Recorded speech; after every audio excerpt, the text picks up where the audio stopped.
Hello students, so we have to find which of the following is not an autotroph. Which of the following is not an autotroph? Autotroph means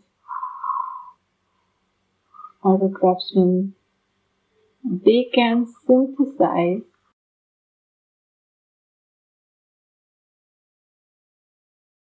its own food. But we have to find which of the following is not an autotroph. Given options are A. Cactus, B. mushroom, C is a pine tree, and the last one is D, a rose bush.